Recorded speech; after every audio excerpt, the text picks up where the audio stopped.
Viewers, आज मैं आपके लिए बहुत ही रिफ्रेशिंग शरबत लेके आई हूँ। रोज़ेदारों के लिए, गर्मी के मौसम के लिए बेहद मुफीद है। जिस्म में खून की कमी, थकावट ख़त्म करता है। शदीद गर्मी और हब्स में बेहद फ़ायदेमंद है और तमाम कमज़ोरी जिस्म में ख़त्म कर देता है। गुड़ में काफ़ी मिकदार में आयरन पाया जाता है और आज हम बनाने जा रहे हैं गुड़ का शरबत, वो भी मेरे स्टाइल में। अस्सलाम वालेकुम, मैं हूं आपकी शेफ़ रुबीना और आप देख रहे हैं मेरा यूट्यूब चैनल।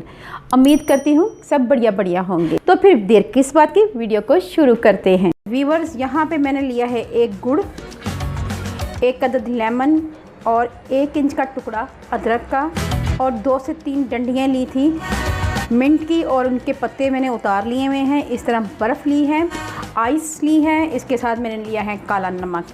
चले व्यूवर्स, बनाना शुरू करते हैं। सबसे पहले हम एक ग्राइंडर जार लेंगे और उसमें ऐड कर देंगे गुड़। मैंने मोटा मोटा कूट लिया हुआ है, ये ऐड कर देंगे। इसके साथ चंद पत्ते पुदीने के ये ऐड करेंगे और अदरक का टुकड़ा, इसका छोटे छोटे स्लाइसेस में काट लेंगे। और इसके साथ हम ऐड करेंगे लेमन जूस। अब हम इसमें ऐड करेंगे नमक। नमक हमने लेना है 1 टीस्पून भरकर, ये ऐड करेंगे। ठीक है व्यूअर्स, अब हम इसमें ऐड करेंगे पानी और आइस।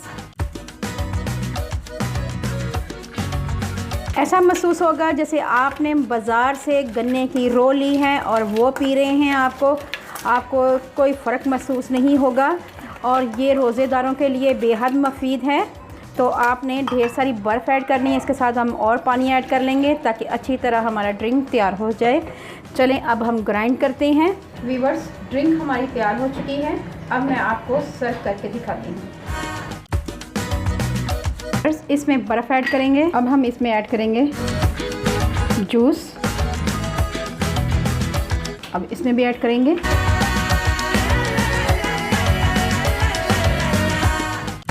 एनर्जी से भरपूर ड्रिंक है, खून बनाने की मशीन है, थकावट दूर करता है, शदीद गर्मी और हब्स में बेहद फ़ायदेमंद है। अगर आप इसको पिएंगे तो आपकी थकावट मिनटों में दूर हो जाएगी। व्यूअर्स, मिंट से गार्निश करेंगे।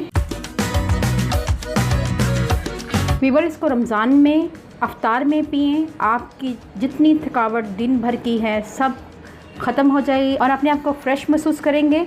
अल्लाह पाक आपको सेहत तंदुरुस्ती वाली ज़िंदगी दे। अल्लाह ताला आपको तमाम जहानों की खुशियाँ नसीब करे। अपना और अपने प्यारों का ख्याल रखें, दुआओं में मुझे याद रखें। अल्लाह हाफिज़।